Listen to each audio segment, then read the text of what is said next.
Welcome back to Human Reaction, your weekly source for independent commentary on news, culture, and politics, where it is our mission to arm you with the tools you need to cut through media misdirection and resist the mono-narrative. Please like and subscribe to our channel wherever you are. We cover a variety of topics, so use the chapter marks below to find the subject that you are most interested in. Our top stories today. For the first time in American history, the Speaker of the House has been deposed by the chamber. And Newsweek drops a bombshell article detailing the FBI's efforts to target MAGA supporters as domestic terrorists ahead of the 2024 election. Here to talk about all of this and more is our usual suspect, David Rand, white man, and renowned sexist pig. How are you, David? Ouch. Good out till now, I guess. Well, look, these are allegations, okay? You are innocent until proven guilty. You gotta say that up front. You can't back into allegations. I can back into whatever. White male. And okay, fair. All right. I don't think the white male part's in question, though.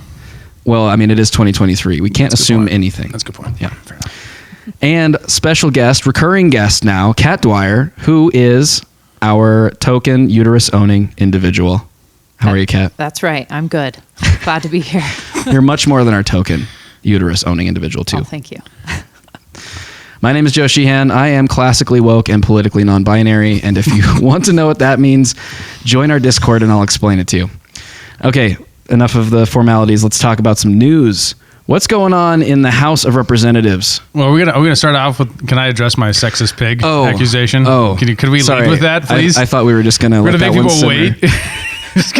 You gotta wait to the very end to find out if I am or not. Or do you want to do that? I think we're just here to defame you, and then we just kind of push you to the side. That point. Yeah. Thank you. Yeah. Okay. All right. So yes, let's address this. Let's start off with the video evidence of my my sexism. And we could talk about it. Now, we're kind of talking about it this way. I want to be clear. We got some feedback that was completely reasonable. And I don't want to cast that as out of proportion. Some folks just reached out and they're like, hey, love the podcast, but this is maybe something to worry about. And I was like, this is a really interesting topic as far as how should we think about female and male problems and assets and liabilities when it comes to politics and political campaigning, and I think specifically debates. So let's go ahead and roll the video on Joe, who looks exactly the same a week ago as he does today. It's really quite amazing. Like a cartoon character. I am Doug Funny. You open up the closet and I've got all the same shirts and all the same pants. That's me. It's the Steve Jobs method. I'm not sure if you're familiar with it. I thought this was a Mark Zuckerberg thing. Well, maybe he stole it from Steve. Oh, okay. Yeah. Anyways, enough about me. Let's get to David's sexism. How did you guys feel about this debate? David, what was your overall impression of what went on there? It kind of felt like a rerun. It kind of felt like watching a Seinfeld episode, and the whole time you're like, did I already watch this one? It feels very familiar. There was a couple different dynamics, but that were different, but the overall, the talking points were largely the same. What they talked about didn't really change that much. I didn't really feel like a lot of new information came out. Maybe I'm just being pessimistic. It was kind of towards the end of the week and I was in a bad mood maybe, but I just did not, I didn't get a lot out of it. One dynamic that I thought overall was DeSantis came across a little bit better. Vivek didn't attack as much and was attacked even more. And I'm not sure if that really made a difference. And Nikki Haley was more shrill, and Chris Christie was Chris Christie. He attacked Trump the whole time, who wasn't even there. So it's kind of seems. Tim Scott was also way more aggressive because he was basically a non-factor in the previous debate, but he was very attacking. That's right. Throughout the entire thing, in a very annoying fashion to me. It felt like it was very cringe to me. I think really Tim Scott's real weakness is, despite being a U.S. senator and a very nice guy, he just doesn't have a lot of depth on some of his attack. Yeah. So, Kat, you are here to hold me accountable to my terrible, horrible sexism. How offensive am I on a scale of 1 to 10? I mean, really, look at me. You embody white supremacy inside me. Yes. Could not have said I'm kidding. Yeah. Well, I mean, you're not wrong, though. I mean, as a stereotype, he kind of does fit the bill. Yeah. Unfortunately. No one looks at me and be like, that guy couldn't possibly be a bad guy in like a racist, social justice warrior fantasy novel, that sort of thing. Absolutely. Right. Yeah. But I mean, is it offensive? Like, would you have taken that as being like, kind of like, oh man, like this guy might not like women because of the way he described that whole kaleidoscope of issues, and specifically with her? Well, first thought is, in the context of saying Nikki Haley was shrill and therefore that might equal misogyny, I'm surprised nobody called you guys racist for saying Tim Scott was annoying. Fair point. Maybe also deserved as well. No, I think you're neither racist nor misogynist. I kind of found her to be shrill as well. I don't think she's the only one on the stage to sound that way. I think even Vivek can kind of sound that way too. And I don't mean to disappoint any female listeners, but I kind of just think it's a matter of having like a high octave voice or not. And I mean, men and women alike with a higher voice are sort of obnoxious to listen to, especially if they're raising their voice and they're complaining about something. I think there's some legacy, right, of the female stereotype of like a nagging wife or a nagging mother. And I'm sure that's like some sort of subconscious piece of that. But I honestly think it's just more about voice tone than anything else. Something that I'd like to add is just a point of clarity too, is that the feedback really came around the fact that we didn't address Nikki Haley's performance in the debate with enough nuance to not suggest inadvertently to female listeners that we weren't just attacking her based on these very shallow attributes, or taking these sort of tropes and kind of applying them to her in that way. And I think that's a valid criticism. I don't think that we did necessarily enough justice like dialing into why we said the things that we did. We were sort of just kind of joking around and having fun with it. And I said some things too. I criticized her attire, which I did in the prior debate as well. How dare you? That's David on the pretend soundboard that we're going to get here soon. Anyways, join the Discord so we can get a soundboard. Yes. Those aren't related. I'm not sure how they're related, but sometime eventually. My point with that is, and this should be a question for you, Kat, is, as a female in a debate surrounded by men, Nikki Haley chose in both debates to differentiate herself with attire where she had the opportunity, or the opportunity to just not stand out, just to wear something plain and professional and let her ideas do the talking. But it's customary, I think, in American politics for a female candidate to be a little bit more to show style and fashion, right? I mean, I think Michelle Obama really like popularized that as being like this really fashionable first lady, right? Palin was one of the first ones I can really think of that was where her fashion and her expense on her fashion actually became a major element of the campaign. Mm-hmm. And so I guess my question would be, if you are on a stage to convey ideas as to why you would be the best CEO of a country, and you choose to set yourself apart visually with a fashion statement, is that worthy of critique in addition to the ideas that you're there to spread? I don't think it would be fair to critique her for doing that, for attempting to differentiate herself that way and like leaning into her femininity. I think that her particular choice in the second debate was not great visually, not because of even like the structure of the style of it, but just like the satin fabric I don't think plays well on camera. It's like shiny and distracting. Personally, that's what I think. And that kind of burgundy color, it gave me Christmas vibes. Not like Republican debate vibes. I think if it was a matte fabric and it was like a brighter, richer red, not a deep red like that, I think that could have worked really well. She looked like your stepmom came down on Christmas to open some presents, and that's what was going on. Actually, totally. Yelling at you because you're opening them too soon. Just kidding. And get off TikTok, young man. So, yeah. Oh gosh, yeah. I wonder. Okay, so it doesn't matter. I'm gonna poke the bear here. It doesn't matter that Joe's a dude. Can guys critique women's fashion? and not be sexist? It seems to me, and this might be weapons grade autism, but that you can, because I mean, especially I shouldn't, because I'm colorblind and I have no sense of style whatsoever. But Joe is a visual artist who's like literally looking at someone saying visual artist like things like that white suit washes you out against the white background behind you. Maybe not something they can control, but that's like a criticism of the campaign's decision to dress her that way. And I'm not kidding when I say the campaign's decision. When you are in a presidential campaign or a Senate campaign or a governor's campaign, you are having regular conversations about wardrobe as if you were an actor. This is a real thing. You take classes on how to speak and you practice how to debate and how to speak. And it's a discipline, not a personal criticism. It's a criticism of the business decision of what to wear. So that's where I think there's a difference between like, I don't like that woman's clothes on some street corner and even then, like, it should be okay to have an opinion about someone else's clothes, right? Without being a misogynist? No? It's 2023, right?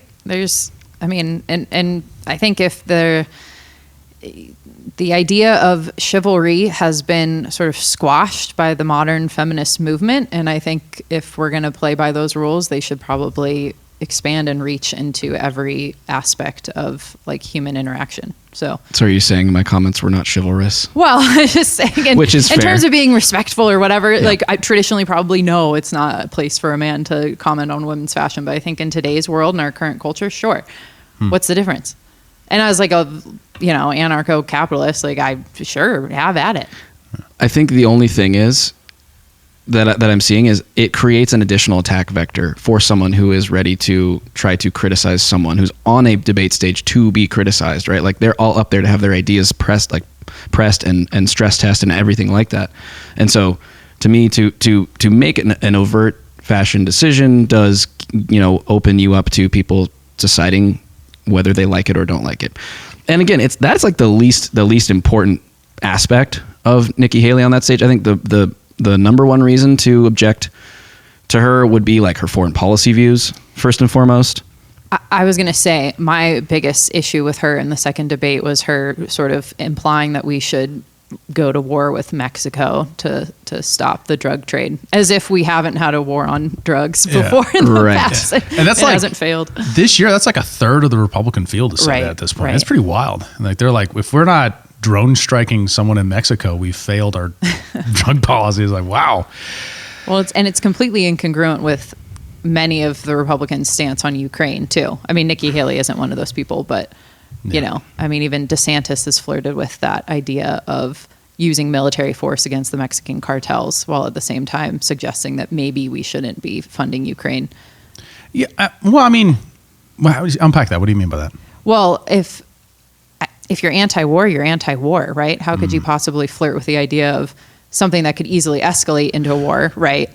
And then suggest at the same time that we shouldn't have military intervention somewhere else. So I think, and don't get me wrong, I'm on the side of we should neither bomb Mexico nor bomb Russia. Like right. That's okay. That's where I'm at. But I do think there's a Republican difference, specifically within the realism school, between an unending and open commitment to forever give our military funds to Ukraine, another country, that is unrealistic to be able to protect forever, with a blank check, against a determined foe, versus our own border to the south of us. So if we were it makes more sense to conduct a war to save our citizens in the United States from the fentanyl epidemic, if you agree with that, than to defend Ukrainians from Russians. Does that make it from a conservative point of view? Not a libertarian point of view, but a conservative one. Sure. Yeah. But then I think you'd have to get into a debate about whether or not, like, we're really being attacked, right, by the drug trade, right, or if we just have a strong demand in our country that is, incentivizing the supply of these drugs. And very specifically, because of the drug war, a supply of the most intense by volume drug. It's called the iron law of prohibition. Have you heard of it? No, actually. Yeah, it's an economic concept called the iron law of prohibition. Basically meaning if it's illegal, it creates a incentive for each dose to be as intense as possible. So each unit volume is smaller. Great example. Moonshine didn't really exist before Prohibition. But once you get Prohibition, you have an incentive to make your alcohol as intense as possible, as high alcohol per volume per liter as you can, so that when you transport it, you're less likely to get caught. Because volume is how you get caught. Oh, sure. A big old barrel of beer versus a small canister of Everclear. Right. That makes One you sense. can hide easier from the authorities. So with fentanyl and with the most dangerous drugs that we're now that we've seen come out in the past 10 years, it's just an extension of the iron law of prohibition. Anyways, we're digressing a little bit. We are, but that's all right. I think it's a worthwhile conversation. And again, it's the ideas that matter. The other thing that I should address for my own sake, my own part that I played in the sexist feedback. It was great feedback. It was very worthwhile. But the thing I want to address with a little more clarity is I did say that Nikki Haley had Karen energy at one point and helicopter mom energy, both of which I stand by because I think that they're true. But I said those things because of the way that she was interacting with the other people on that stage. However, looking at it from the other perspective, Tim Scott was interrupting quite a bit. Doug Burgum was interrupting quite a bit. And I realized as I was reflecting on this that we don't have a corollary term for like helicopter dad energy, or like what's the male equivalent of Karen? Do we have one of those? Because they were definitely being as confrontational and argumentative as Nikki Haley was. Right. So to be fair, I should have addressed that in a similar way. Well, we did address up front that there's a lot of yelling over each other and counterproductiveness and all that kind of stuff. And there was several points in which we criticized the men for different things, but we don't have a word for that in our culture.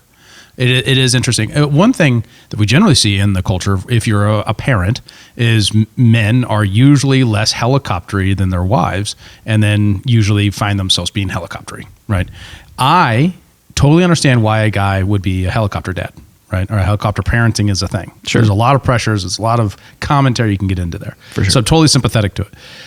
But there's the stereotypes, I think, culturally head the other direction. Women are more stereotyped as being, Johnny can't scrape his knee when he's on the playground sort of thing. Well, that's more like rub some dirt in it and go play. Yeah, and mom would be more like nurturing and, keep him safe, put a helmet on, whatever. Right. Yeah. So like it's hard. That liability doesn't exist in the male direction, I don't think, because our culture doesn't really reinforce that stereotype. And I think there are, despite it being 2023, the truth is there are inherent differences between men and women and femininity and masculinity, and the difference in, sort of being more nurturing versus more less nurturing, more hands-off. That's a reflection of femininity and masculinity, in my opinion. So I think some of this stuff we can't escape, and I don't think it's necessarily a problem. There's perhaps there isn't a fair criticism of a father being overbearing, but there are other things that we can criticize, fathers for that mothers inherently don't do, right? So I don't think it has to be, I think our modern culture, we have this instinct where everything has to, because we're all equal, quote unquote, we have to have these like one for one, right, sort of criticisms. And I think that kind of just goes against human nature. So maybe it's something to just accept. For sure. And I would say, just really quick, that I do think Vivek was being a helicopter dad by saying we should ban TikTok for kids under 16. We know we had a long discussion about that last episode. We don't need to go there. But I'm like, we just talked about prohibitions. Would a prohibition on kids having TikTok work? No, definitely not. Yeah. And it definitely would be. And one of the things I think we messed up on that is we should have criticized Vivek for advocating for the federal government to do it. Obviously, that should be a state's issue. There's no constitutional empowerment to ban TikTok for kids federally. That's just absurd. Yeah. This episode is brought to you by our friends at Zesty Beverages. They're on a mission to unf*** the standard American diet by crafting drinks with fewer calories and more nutrients from real food. Their lineup of delicious offerings now includes Electric Peak Yerba Mate, postbiotic sodas, keto-friendly, ready-to-drink margaritas, and hard teas. Wondering what a postbiotic soda is? Well, head on over to zestybev.com to learn more and find a retailer near you. Once again, check them out online at zestybev.com. That's zestybev.com. Okay. Well, we've evened the score. Do we want to dive into some other examples of at least further on the like voice and training and like seeing it as a discipline kind of question? Because I specifically pulled together. So what I do is give an example of Haley not being shrill. that we have. And it's just kind of the summary for the first debate. Because one of the things that you know, if you pay attention, as I said, I felt like she was more shrill this time. Is what I mean is like before I didn't get the impression that she had a voice that was hard to listen to and was loud and felt insecure to me. Like she was not confident in what she was saying, but she was trying to be aggressive. There's a difference between confidence aggression, which I think is embodied by what I'm going to show with Tulsi Gabbard's delivery in one of the videos we'll watch, versus what I feel like the energy she brought in the second debate. Do you want to bring that up on the first debate summary? Let's do that.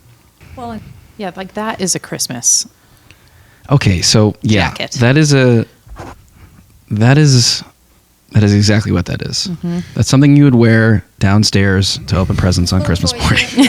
67% of our 8th graders are not proficient in reading or math. Over 80% of our 8th graders aren't proficient in history or civics. And recently they came out and said our 12 and 13-year-olds are scoring at the lowest levels they've been scoring in reading and math in decades. So the first thing we've got to do is we've got to make sure we catch our kids back up. We have to make sure they can read. A child that can't read by 3rd grade is 4 times less likely to graduate high school. We need to do reading remediation. We need complete transparency in the classroom. No parent should ever wonder what's being said or taught to their child in the classroom. We need to make sure that we have school choice so that there's competition. We need to move all the programs from the federal government down to the states and let states decide what education looks like in their states. Right. And we need to start building things in America again. Let's put vocational classes back in our high schools, and let's get our kids building the things that we know that we can make. So it's a great example of like assertive talk, right? That doesn't feels confident and impactful. Like, right, each one of those points is like boom, boom, boom. Like she hits it really hard. And she doesn't do it within her nose range. She does it within her chest range of her voice. Does that make sense? And so it feels more powerful and confident as she's doing it. Mm-hmm. That's what I mean by not as shrill sounding. Yes. It denotes confidence, and she's sure of what she's saying, sure of herself and her message. And she doesn't sound angry. Right. I think that's another factor. Yeah, I think emotion has a lot to do with it. You know, the more animated you get, the more you tend to get up into your head voice, like just generally speaking. False accusation that Joe Biden is a racist. What's your response? I want to bring the conversation back to the broken criminal justice system that is disproportionately negatively impacting Black and brown people all across this country today. Now, Senator Harris says she's proud of her record as a prosecutor and that she'll be a prosecutor president, but I'm deeply concerned about this record. There are too many examples to cite, but she put over 1,500 people in jail for marijuana violations and then laughed about it when she was asked if she ever smoked marijuana. She blocked evidence. That would have freed an innocent man from death row until the courts forced her to do so. She kept people in prison beyond their sentences to use them as cheap labor for the state of California. And she fought to keep cash bail system in place that impacts poor people in the worst kind of way. Thank you, Congresswoman. Senator Harris, your response? So like that's a little bit more robotic, but you can you get the feeling like she really means what she's saying, even as she's kind of like relying on statistics and trying to bring up and reading a little bit and stuff like that. But where her tone is from is that space of, I feel like I'm talking to an expert who knows what they're talking about. For sure. Does that feel right? Yeah. I think she also just has a deeper voice overall. Mm-hmm. True. Nikki Haley's a little more nasally. She just is, right? And a deeper voice implies authority. It can be kind of intimidating rather than annoying. I think it's more powerful overall. So I think she just has an inherent benefit there. Bit of an advantage, yeah, for sure. Contrast that to our boy here. I've come here today to announce my candidacy for the Democratic nomination for President of the United States.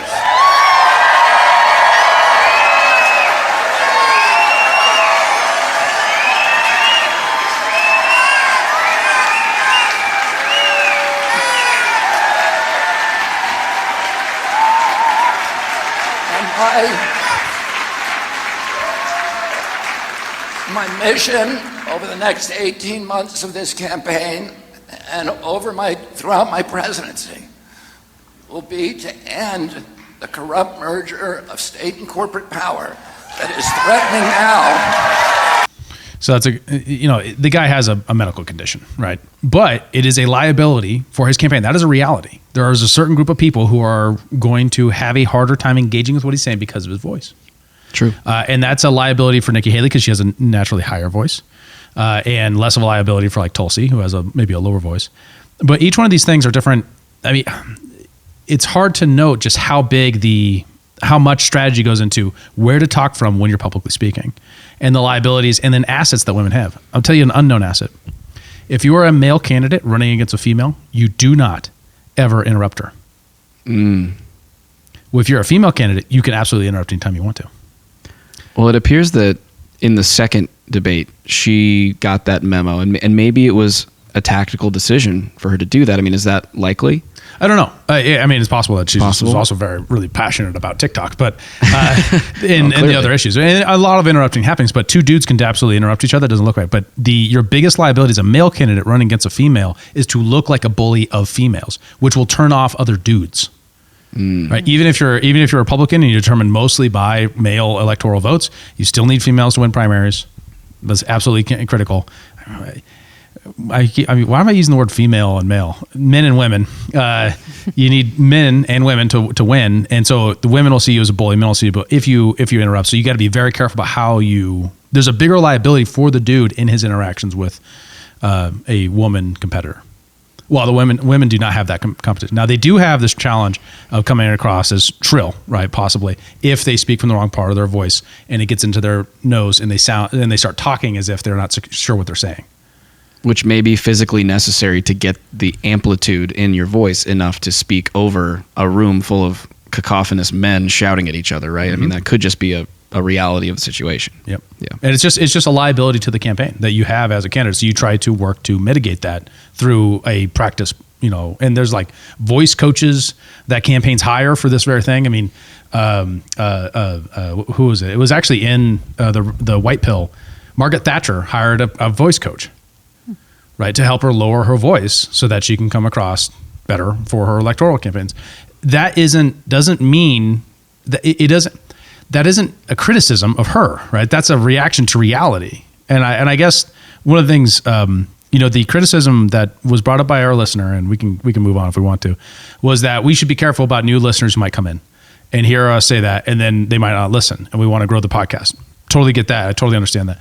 But I think the overall topic is an interesting one because we want to make sure that we can differentiate ought from is, right? I'm not saying I'm saying the ought here is she needs to watch out for this because this might turn off some voters, right? And, because this is a real liability.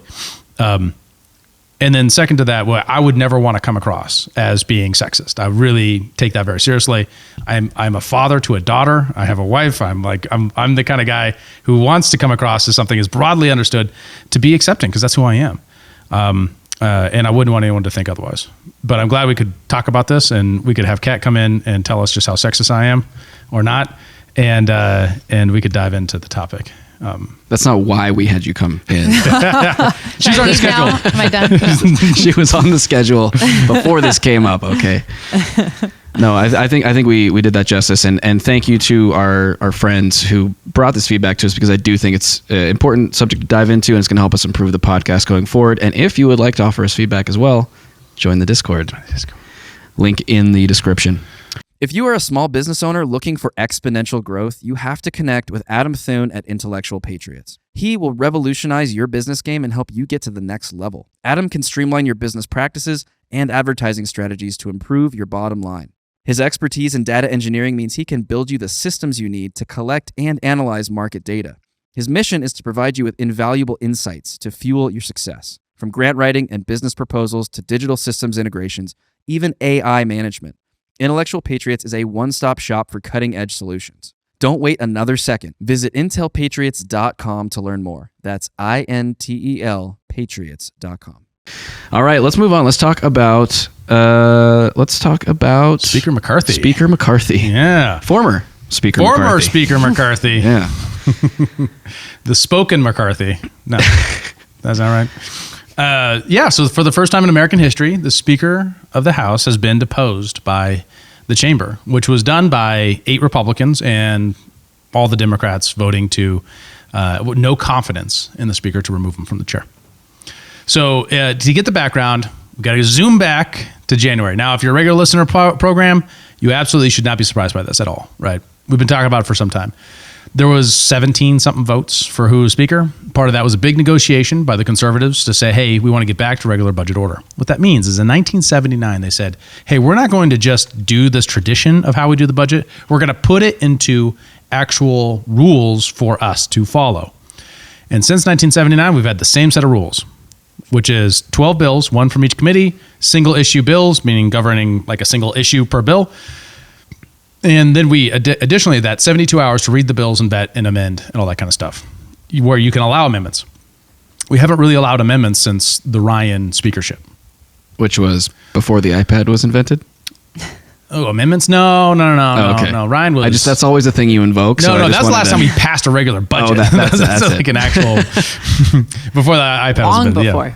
Yeah, long before. So with that, the conservatives demanded these reforms. And then the speaker said, yes, you can do this. So Saturday, we had the big government crisis. The government was going to shut down. The speaker was asking for a continuing resolution. Just to remind everybody, a continuing resolution is when they say we're going to fund the government at the current levels plus inflation for the next year or amount of time. This was only going to be one more month. Now, the trick here is if you do extend it one more month, then you have more time to try to pass a bigger CR. And the conservatives said, no, I will not vote for a CR. We're going to do the appropriations. They passed 5 appropriations bills. They had one fail with the agriculture bill, mostly because moderate Republicans shut it down using Democrats to shut it down, voting against specific changes on like funding of abortions and stuff like that. Which was in an agriculture bill? In ag bill, yeah. Abortion was in the ag bill? Yeah. Why? Good question. Okay, moving on. Because people lobby to have their piece in each bill, unfortunately. Yeah, government's big, man. It wasn't just that. It was a whole bunch of stuff that was in there. I can't remember all the stuff to it. But the important thing was it failed. But there was still amendments being proposed in each one of these, amendments being voted on. Congress was operating like a legislature. Amazing. Yeah. So in the middle of that, Rep. Jamal Brown, Democrat from New York, pulled a fire alarm, which was hilarious. Because he said it was. Do you guys see this? Yes. Yeah. He said he thought that like the doors were locked and that this would open the doors by pulling the fire alarm. He was just confused. Yeah. It's an easy mistake. It is. You're right. You're absolutely right. It looks like a door. Well, okay. So it is. So people are accusing him of trying to delay votes, which makes sense in a sense because you think of the Capitol complex is all integrated security wise and stuff like that. But it's a fire alarm, not a security alarm. And then he pulls it, and it didn't really slow anything down or stop anything anyways, not substantially. Did anyone actually leave the building? I don't know. Yeah, that's a good question. There wasn't that much like unpacking of the consequences therein in any of the articles I read. But, I mean, it is funny, because he was literally like... Trying to interrupt Congress. Not trying. Or he was just late, and he didn't know how to get through the door, and so he pulled the thing, which is just crazy, Yeah, well...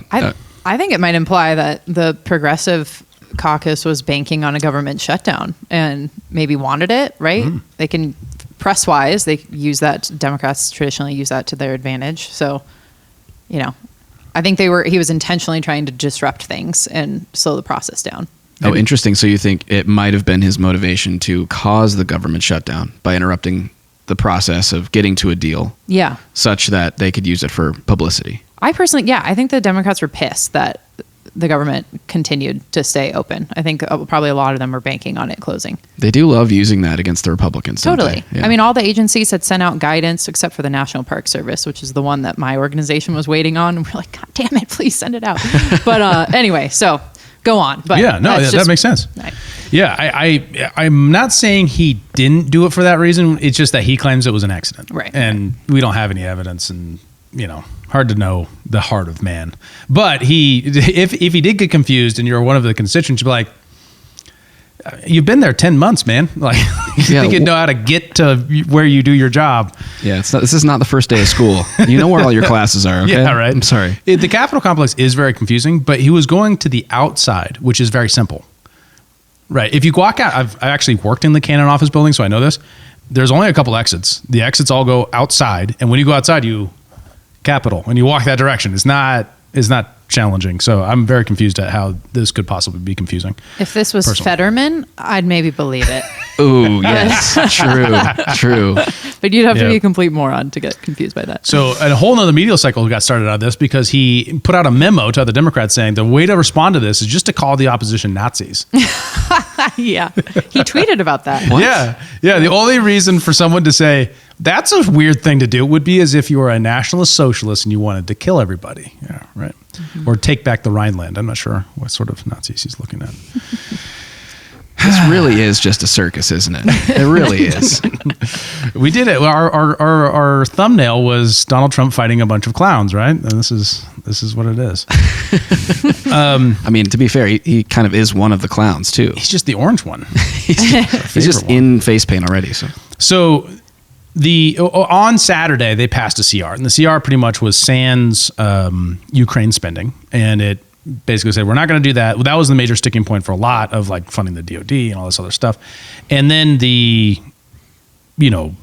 basically with the government shutdown looming, there was a deal cut between Biden and the Speaker and the Senate, and it was past this. And then there was a secret deal that was suggested by several people, and is now, I think, on the level of confirmed. Oh yeah, that to fund Ukraine, separate from the CR.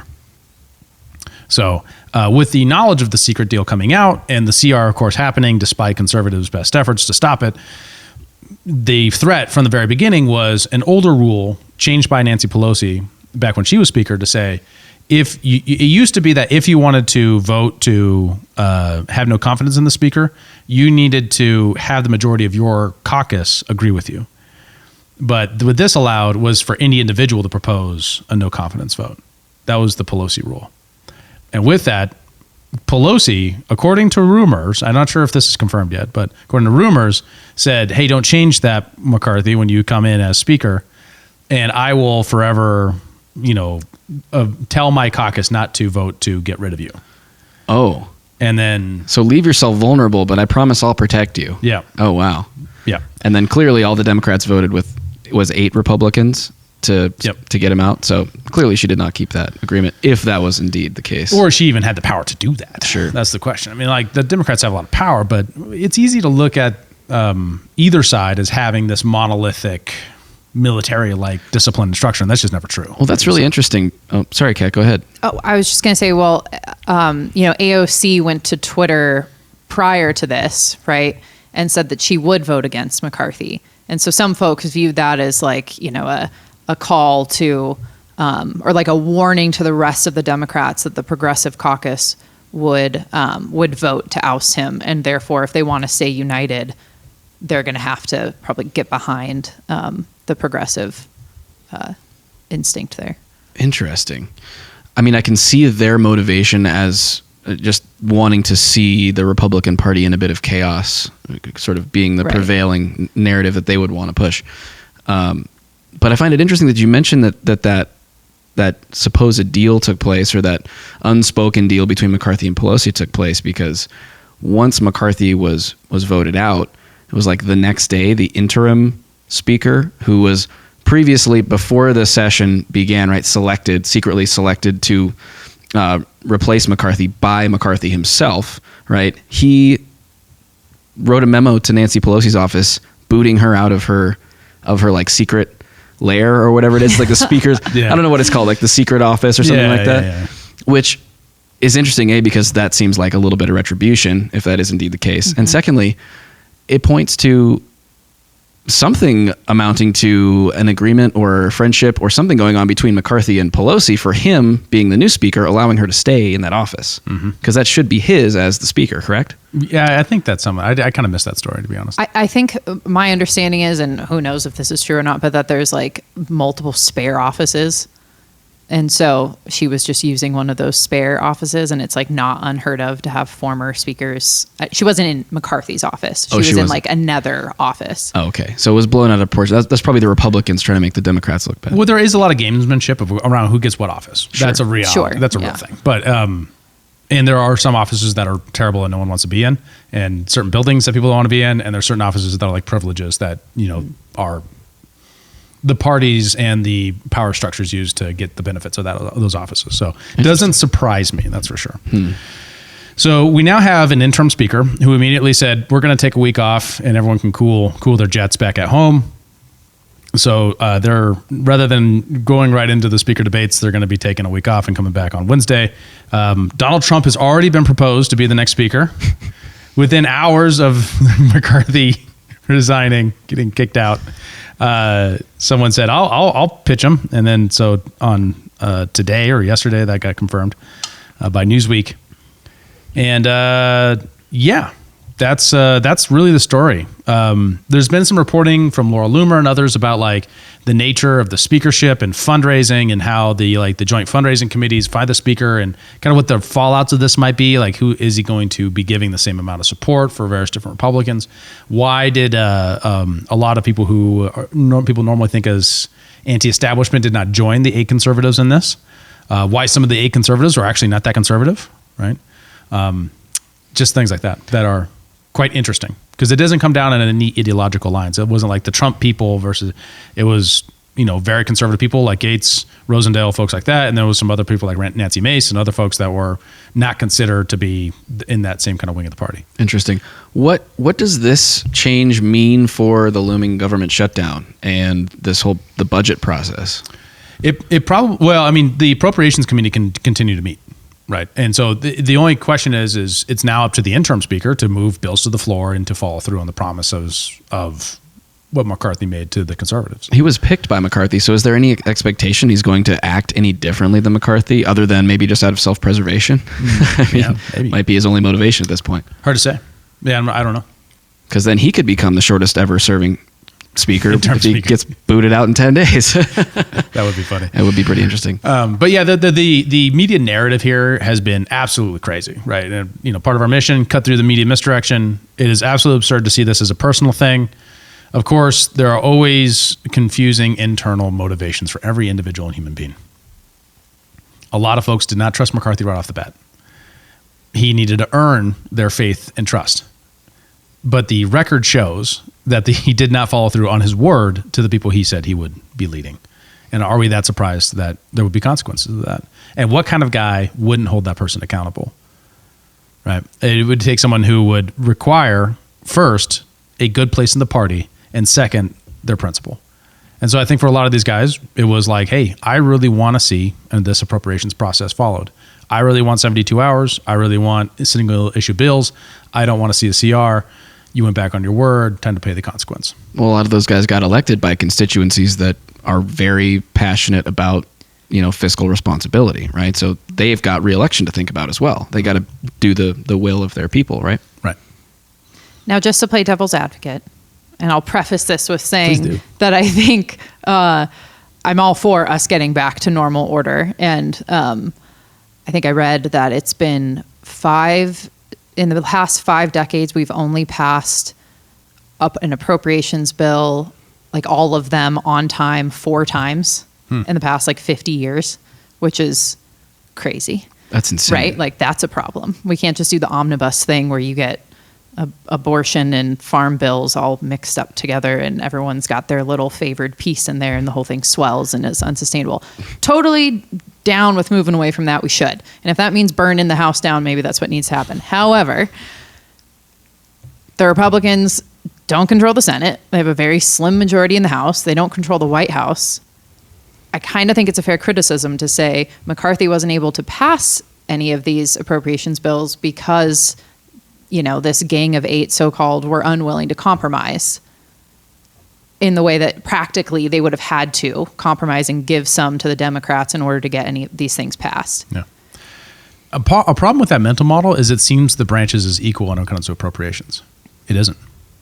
The House is the only one that can origin appropriations bills. Therefore, they have the power to pass appropriations bills and the Senate doesn't. Neither does the president. So if the president wants to, the bid from the conservatives was, oh, that's what you want? Well, given that you weaponized the government against us, given that you have endowed Ukraine spending without endowing border security during a shutdown, giving all these actions, we're going to take a hard line. And it's their power and right as congressional members to do so. And they're saying, no, you're going to play that kind of hardball? You want to make us domestic terrorists? Well, we're going to send you those bills and you can veto them. And if you veto them, then the government shuts down. If you don't veto them, the government will shut down. But it will be off our responsibility and it'll be yours. And that was the strategy forced on the Republican Congress by the conservatives. Yes, totally get that. Force is what this is all about. This is all politics, man. This isn't a thing where you get to go along just by getting along. If you want to win, the other side wins every time. And the conservatives are always on their back foot, and the libertarians can never actually wield any power because they refuse to actually put people into difficult circumstances and then stand on their principle. And these are a bunch of guys who are going to do it. So, I mean, I personally think the best case for them, and I think I believe this myself, is that the best negotiating position was to pass them and pass them in July, not, when they could have been passed, right? I mean, they passed the DOD SOS back in July, and that was the only one out of appropriation that made it to the floor because Speaker McCarthy is the only one who decides what gets to the floor. So Speaker McCarthy was interrupting the process of this proper regular order from going on. It was all his choice.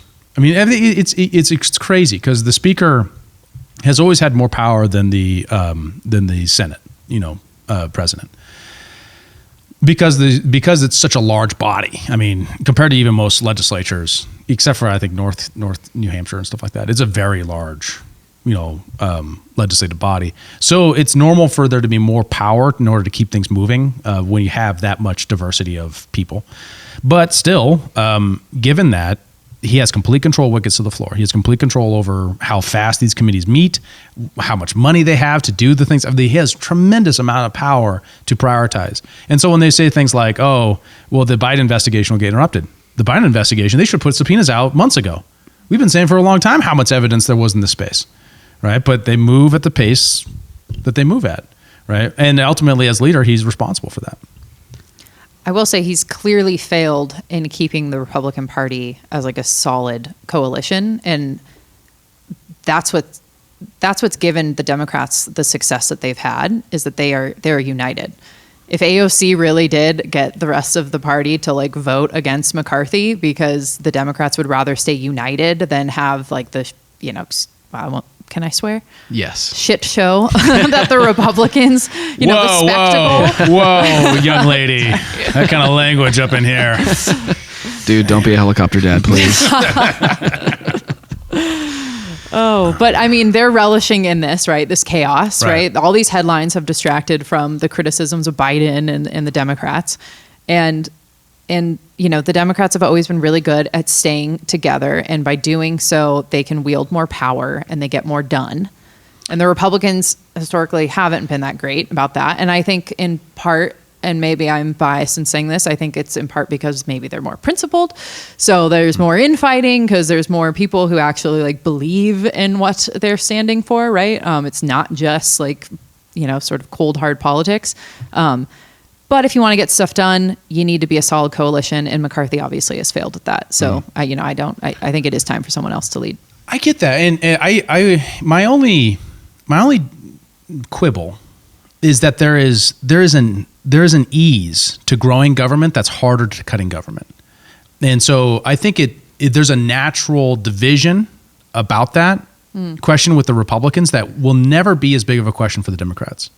Simply because as the philosophies have separated, there is still a huge contingent of Democrats and Republicans who are establishment, whose primary motivation of being a congressman is the prestige of being a congressman, right? That every time they, go to their office, everyone says, oh, your jokes are so funny. And are you losing weight today, sir?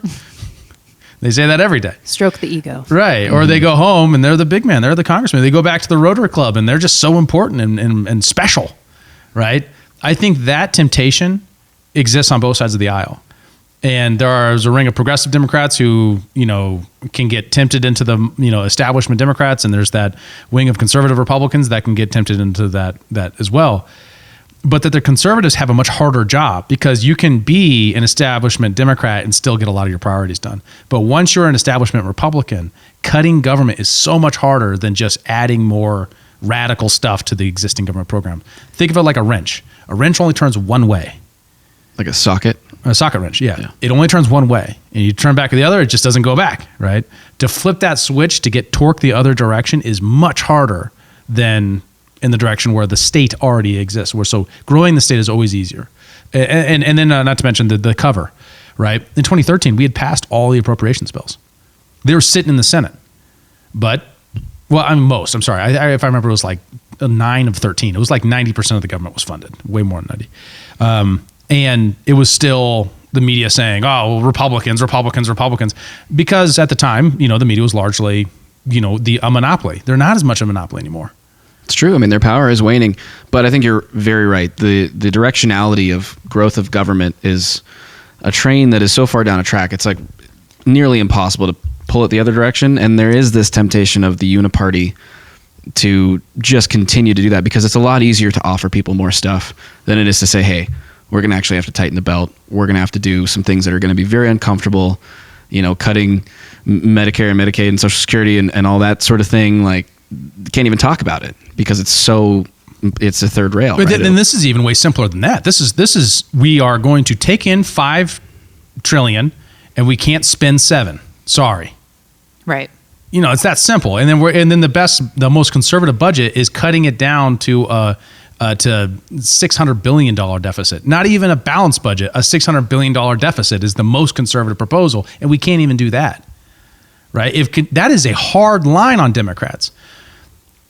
If you're looking at it objectively, it should be you have the party of deficits and the party of fiscal responsibility, and we should get even coverage. But that's not how it works at all.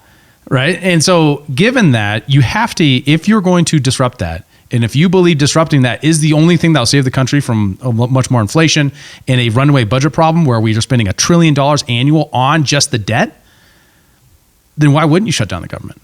Why wouldn't you get rid of the speaker? Like a lot of things become far more realistic and more brutal in your negotiations than it was even 2, 3, 4 years ago. Mm-hmm. And so I think a lot of the media is still playing the game like as if nothing's changed. But with high interest rates and the amount of deficit that we built up just in the annual coverage of the interest payments on the debt, it can't be the same game. And it's going to have to change. It might not happen this year, but it's got to happen soon. Because once you get a third of your total spending is eaten up just on your credit card payments, your house is broke. A fifth. Yeah. All right. It's wild. Enough of that story. Yeah. Tired of that. All right. Yeah. We've been talking about it every week for too many weeks. I'm tired of that story because it's just like, ugh. Well, if I would love to not talk about it. Yeah, please. It's going to come back around in, it, 45 days? So we got another 40 or so to go. Yeah, we got, I don't know, what is that, 5 episodes? We'll talk about it again in 6 episodes. Yeah. Newsweek.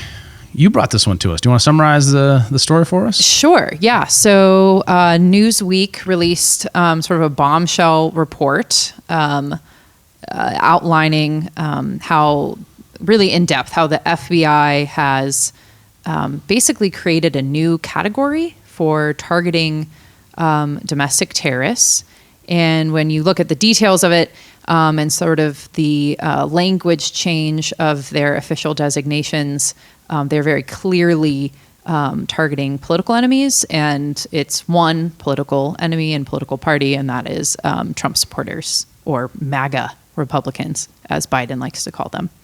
And the Newsweek story we can probably link in the show notes, I imagine. We can't do that. We don't have the technology. Impossible. Sorry, I couldn't help it. Asking way too much.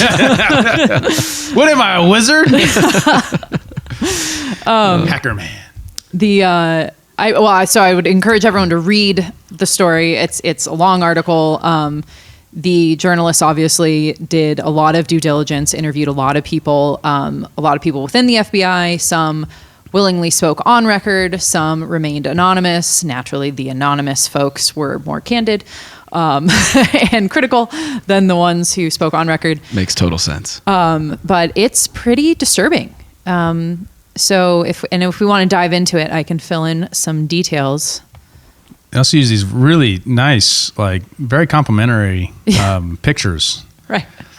Super stylized, wow. Right? The red background really does a lot. Yeah. If you're listening on audio only, Eric, so the red, it's like this super blood red background with It's a bunch of Nikki people Haley's with their faces That's like scribbled Nikki out. Haley's jacket, exactly. It is. That must be where she got her Sexism. inspiration. How could you?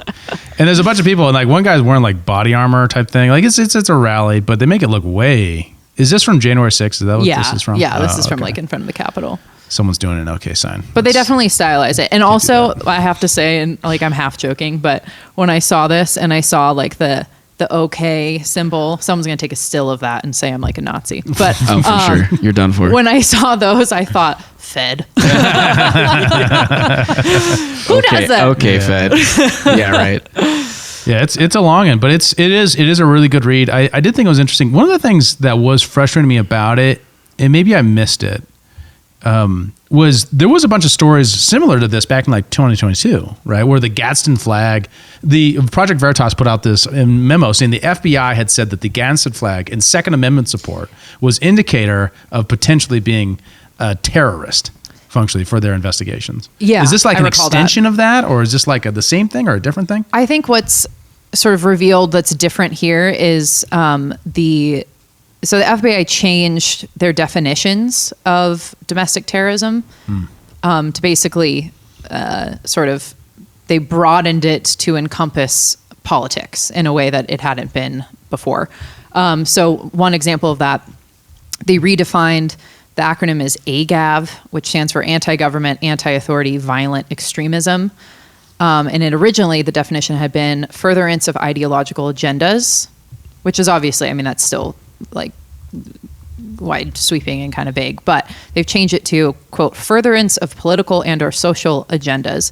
And so that term political has now been inserted in there. And that makes it easier for them to target specific political parties versus just, a dangerous ideology. So instead of just like Nazism or something or fascism, they can go potentially target Republicans, right? One of the interesting things here is that unlike a lot of Europe after World War II, America never banned the Nazi Party. Right. Why? Because of freedom of speech, right? Why are we doing it now? Exactly. Yeah. And that doesn't make me a supporter of Nazis. It just makes me like a supporter of the American tradition. The ACLU had famously in the 60s or 70s had stood up and defended Nazis' rights to speak and hold rallies. And their stance was, we don't support Nazism. However, we support every American's right to free speech. Sounds like a Nazi to me. Right. But you're right. 1978. 1978. Yeah, great. Thank you. And you're right, David, that October 2022 is when this new subcategory was created. So Newsweek is just, Project Veritas was right early on and ignored, and now Newsweek's catching up. Confirming Project Veritas. Right. Right. So, I mean, yeah, this would seem to confirm what I think previously would have been derided as sort of a right-wing conspiracy theory that the intelligence state is being weaponized against conservative-minded people.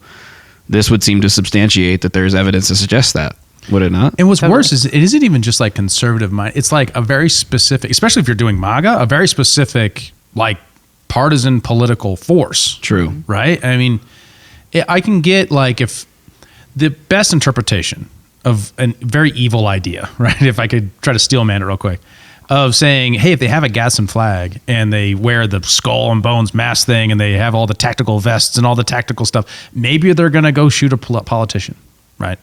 And you say like these are things to look for, and you're just trying to guide some new agent into understanding what an anti-government extremist might look like. That might go shoot somebody, and you're trying to like stop an actual crime, right? By training somebody. That's different than this, though. Yeah, this is 100% just looking for a criminal to fit a crime that hasn't even happened, right? I mean, to me, it's indicative of what we were just talking about, this one-way ratcheting of the growth of government, because it's sort of like, with the Patriot Act being the outcome of 2001 of September 11th, that which was initially pointed at is Islamic terrorism. This tool that we had once the wars in the Middle East sort of wound down in the last however many years, we realized it needed a new direction, right? And it sort of pointed inward towards their political Another enemies, great right? example of how your foreign policy ultimately determines your internal politics. They always relate. They often called in foreign policy the boomerang effect, right? Where you throw out the boomerang outside of your state and it runs back around and hits you. That's right. And I think that there's the additional wrinkle to that is how often the FBI is not in charge of trying to stop criminals after the fact they've done something, but rather to set criminals up for crimes that they otherwise might not have even tried to commit. such as the Whitmer cases and how many of those people have gotten off on acquittals. I think there are 3 for 3 are actually acquitted at this point, right? Mm-hmm. And the majority of the people involved in that were undercover FBI agents.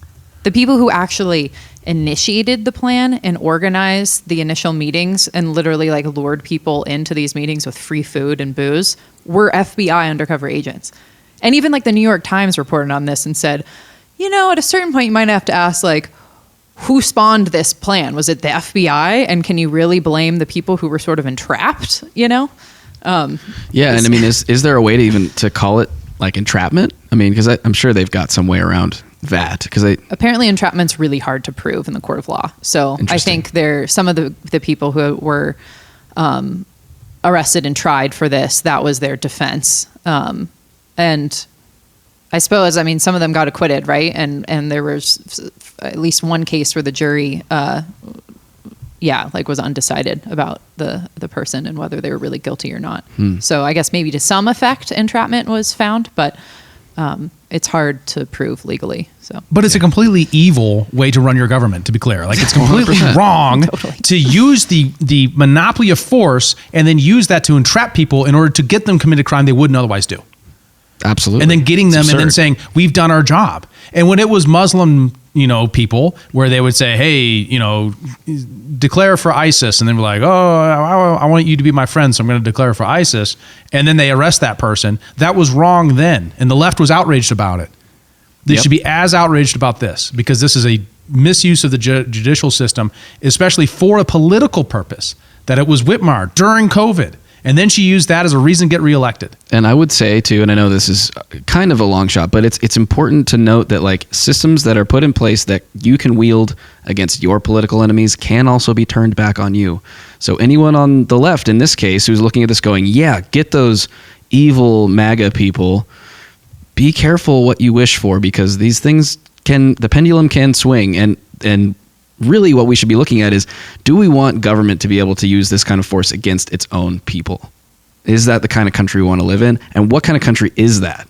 Mm-hmm. It's not a republic, as we've said many, many times.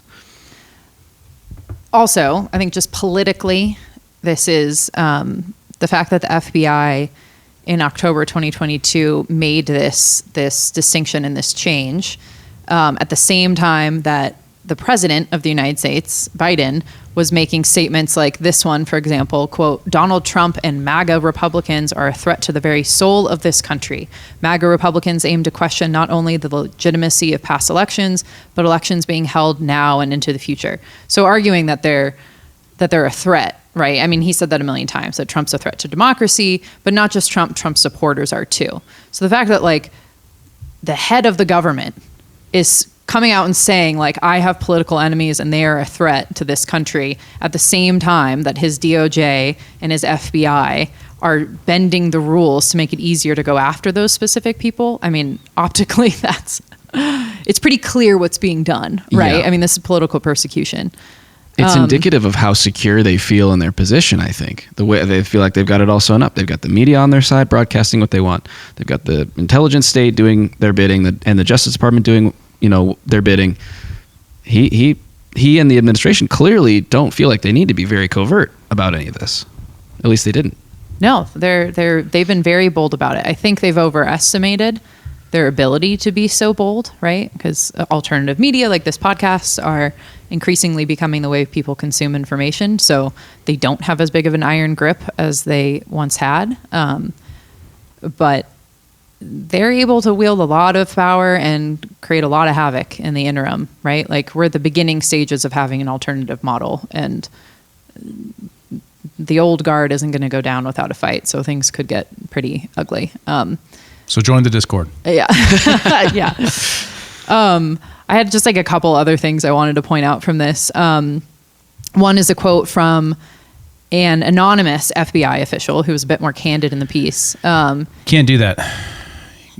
Can't have anonymous sources. When Seymour Hersh does that, it's wrong. Right. It means everything is false if you say that. In fact, the only time you can have anonymous sources is when it's the Trump White House. Then it's okay. Right. But we don't have Russiagate. Exactly. Then it's fine. If it's the Steele dossier, fine. Right. But Seymour or News. Sorry, go ahead. I'm sorry. No, you're good. It's like, David, you're interrupting. You're such a misogynist. I've been waiting to make that point, though. Come on. You can wait a little longer, pal. So the FBI official says that, quote, this is not media hype, but it's also not easily quantifiable. Are we talking just a few thousand Proud Boy types, or are we talking 30% of the country that are core Trump voters? Are we talking extremists bent on political violence, or just a lot of disgruntled and frustrated citizens? I don't know the answer, and I can assure you the answer isn't in any secret intelligence that the government possesses. So I think that just exemplifies like how undefined this is, right? And how dangerous it is. That if you're targeting people who are potentially just disgruntled citizens that aren't happy with the status quo and want a different president, that's a complete violation of all of our rights, right? And, you know, these people aren't actually... The other thing that's worth noting is that there's been a handful of numbers that have been really widely cited, including by Attorney General Merrick Garland, and that is that sort of these numbers try to explain how violent extremism from the far right has been increasing across the country. And some of those include that domestic terrorism related cases grew by 357% from 1,981 in fiscal year 2013 to 9,049 in fiscal year 2021. When you look into that, it's actually quite interesting. A significant portion, like the majority of the increase, took place between 2020 and 2021. The majority of those were the result of all the protests and rioting after George Floyd's death. So arguably not Trump supporters. I was going to say, yeah, how are they defining like right-wing domestic terrorism in this case? Well, I think they're using this number to imply that it's like in the context, they imply that it's right-wing domestic terrorism threats. Mm-hmm. The bulk of the numbers were in the aftermath of George Floyd. So if you actually look at the data, which is what Newsweek did, you would assume that these are actually like Antifa left-wing activists. All that was January 1st. I don't know if you were talking about. Yeah. Well, and then the other thing, the full investigations, the number of full investigations that actually led to arrests were pretty much... the total number was 1,446. The total number of full investigations that led to arrests after January 6th was 1,146. So that's off by 100. So it's pretty much, it was the George Floyd protests, which are left-wing activists, and then it's the people that were arrested and pursued after January 6th. Outside of those things, one has nothing to do with MAGA Republicans, and the other is that hyper-specific unique event. There is no increase in right-wing domestic terrorism, right? Like, so if you really look into the numbers, the threat is overblown, and there's more quotes in the piece from the anonymous source saying that he thinks that this is overblown and that the term domestic terrorism is not appropriate. But it's just a way for them to sort of goose these numbers, put those numbers out there so journalists can quote them, and then use those in the context of talking about right-wing extremism or Donald Trump, and it gives this impression that there's this dramatic increase in Proud Boys just plaguing the country, when in reality that's not what's actually happening. And if I remember 2016 and 2020 right, a lot of the violence that are happening here is a two-sided violent situation where you have Antifa shows up to protest a thing and the Proud Boys show up, or the Proud Boys show up and then Antifa does, and then they fight. Yeah. And there's this street brawl weird thing that we're going through where 4 years ago, before 2016 rather, so 2014, 2012, 2010, to have any fights at any protest ever was really weird. And then all of a sudden it was like phalanxes of people working together to fight other people in our streets. Why? What happened? Like, that is a deep cultural question that we just aren't reconciling with at all. Like, we're going to get an explanation from somewhere in the history books, but I don't think it's going to be as satisfactory as an orange man ran for president, right? It just isn't, I don't get it. I think the left bears, and like the deep state establishment, which is a real thing, unelected bureaucrats that never get fired and tend to lean one way politically. I think their 3.5 year assault on Donald Trump with the Russiagate story, which proved to be almost entirely fabricated. I think that one led people on the left who still believe it to this day to think that Russia had infiltrated our elections and put an illegitimate person in power. If you really think that's what's happening, you should, amen, balls to the walls, do whatever you have to do to make that, to reverse that, right? Like if you really think that's happening, that's a threat to the country. So you can understand how people on the left became extreme because of that.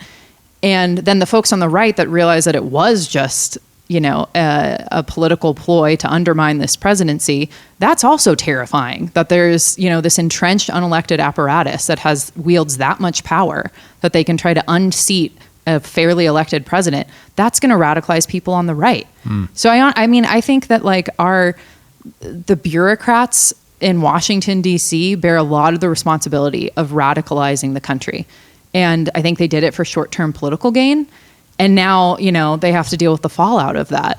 And hell yes, you nailed that. That was awesome. That was perfect. That was perfect. You absolutely slayed it. And I think it's so incredibly dangerous what has happened. And government aside, the fact that there is, let's just say, half the country that is radicalized in one direction, feeling like the other side is screwing them over, and another half of the country that has been so filled with hatred by the news media for 3 years, like you say, that they would never accept another Trump presidency. They would forever think that was Russian election interference.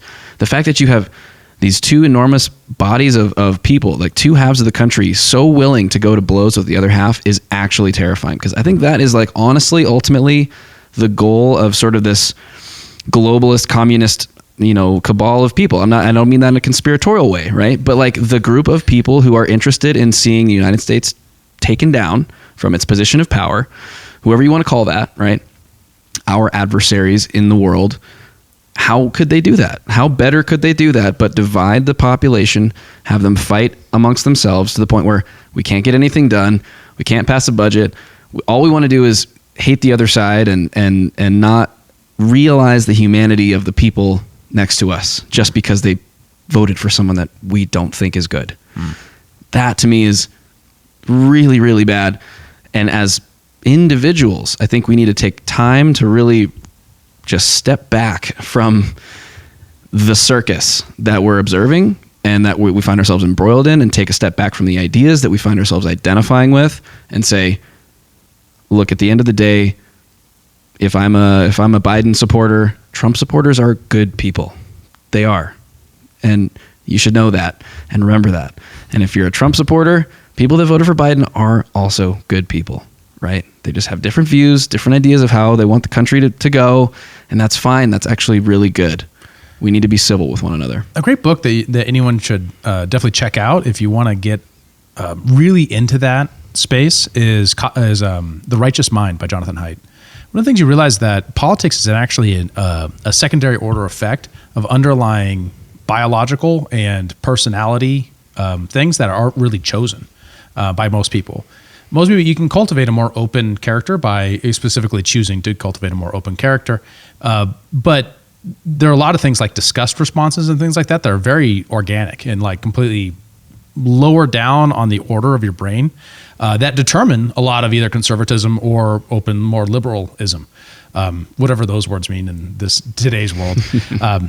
The interesting thing about that book is that it will give you a much greater insight and appreciation for the other side about the underlying moral drives of where those thoughts come from. While I'm not a super conservative person by nature, I tend to, if I take a test on it, I tend to rank very high in openness, and I have very low disgust responses. Reading that book helped me understand why people have those disgust responses and how it's not necessarily something that they're just governing to choose to be that way, but rather they're just thinking, that way.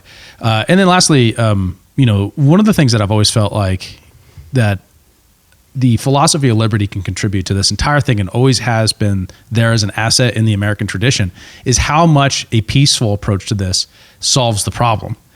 If it's all just peaceful speech and open dialogue and these differences can be debated openly without a media clamp down in the middle, how a lot of these things solve themselves, right? If we could ever actually debate the Russia, hysteria, we might be able to bring facts to that situation, debate those facts, and then help people make up their mind about it rationally. And I think if that happened, we'd have a much more peaceful and open society. We would. The problem there, though, is that people inherently don't make decisions based on rational criteria. They make decisions based on emotion, right? Mm-hmm. And I think that the programming that most of the country has received over the last several years is so strong that, like our friend Kyle likes to say, the magic word Trump creates a certain mental image. It creates a certain emotional response that's so visceral that it shuts off the rational brain entirely. And I don't know how we bridge that gap to even have a conversation. You need people who are in that space, who are identified with that tribe, to value it, right? If we got to a spot, imagine for a moment, MSNBC said, we're going to have the best person on the Russiagate side and the best person in the it was a hoax, Russiagate hoax side, and we're going to give them an uninterrupted amount of time where they respectfully go through the facts and arguments together and make their case. It would send that internal signal to them to say, oh, I'm no longer supposed to be emotional about this. This is no longer a tribal issue. This is a factual issue. And it turns off that side of the brain, turns on the other side of the brain. At least that's what the righteous mind suggests. Right. And the trick is that it's a trap because there's no profit to be made in doing that. Right. The only profit to be made doing that is social peace and harmony, which is like at some point that's going to be valued. But it might not be when we want it to be valued.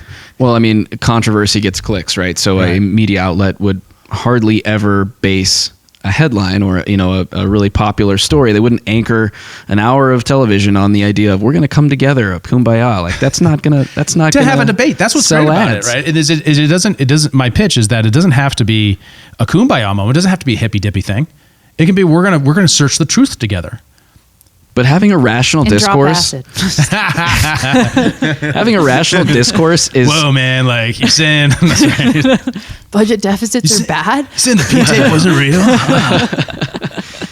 No, that's weed. Those are stoners. Yeah, you're right. Acid's a different experience, right? I think a rational discourse is so like far-fetched right now that it does seem kumbaya in comparison to where we are. Mm-hmm. I think the media is really the biggest culprit here, and they're the ones to blame. Ultimately, politicians are going to do what politicians do, and they're going to, they're obviously like everyone motivated by their own self-interest, want to get reelected, play to the base, etc. The media is supposed to be how people get accurate information, and it's obviously become so biased in one direction. And to your point about it being, sort of monetizing this type of outrage, as soon as Trump was out of office, CNN, MSNBC, the New York Times, Washington Post, all of their viewership and readership went down dramatically, right? And they realized so they've got to keep the orange boogeyman front and center because that's how they get viewership. So, they're financially motivated to keep this division. I also think they're ideologically motivated to do so. And they've really failed the country because I think most people are decent. I think most people across the political aisle, whatever your religion, your race, your creed, people want to prosper. People want, safety for their community. They want their kids to go to a good school. They want to own a home, right? And have a safe neighborhood. We all fundamentally want the same things. We're divided by the information that we're fed and that shapes our worldview. And it makes us angrier than we need to be. And it makes us forget that we are, there's a human across the aisle from you. That is where alternative media, thankfully, is, sort of surging and becoming more popular. But like I said before, we're a long way before that really changes the culture. But I do think we're on that course. And I said this the last time I was on the show, that is why resisting internet censorship is probably one of the most important things we can do to save our culture and frankly save the country.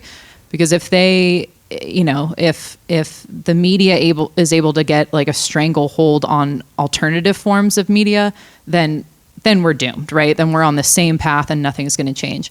If alternative media can open people to a more balanced and nuanced perspective, then I think we have a chance of saving our culture. I agree. Join the Discord. Like, share. Once again, join the Discord. Yes. I'm promoting. All right, so we got some. So these are our smaller news stories. Thanks for getting through the deep dive with us. You put a great bow on that. Oh, go ahead. Can I just say one thing? One more thing. Just one little thing. Yeah. Because I just think it's good context to have. So now there's all this hype about domestic terrorism, and we have such short memories.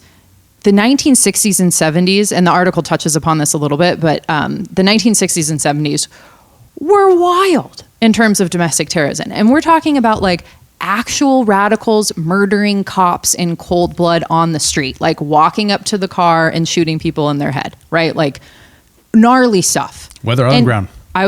So Weather Underground and the Black Liberation Army, which was sort of an offshoot, one of many offshoots from the Black Panthers, were committing insane crimes and violence. Now, the kind of funny irony of the Weather Underground is that they wound up killing more of each other than they killed other people because they were just kind of bad at what they did. Oh my God. Like they accidentally, like by accident? Yeah, they were actually planning. It's not funny. It's terrible, but they were planning to blow up a like USO event and get a bunch of, because they were anti the Vietnam War and that was their solution.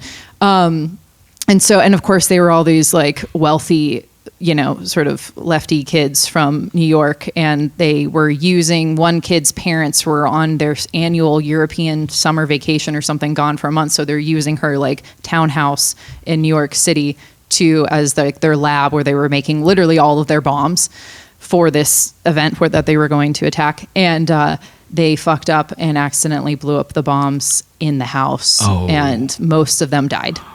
2 women survived because they were on the top floor.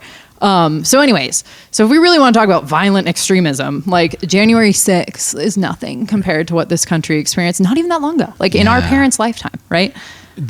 Bill Ayers was one of the major guys from the Weather Underground, was a major influence on the Barack Obama's life. He is the guy, Barack Obama's event to announce his campaign, his first campaign, was hosted by Bill Ayers at his home.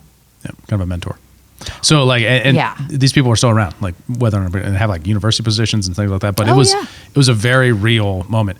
The radical left, even in our, is a real thing. Even in our not time, a joke.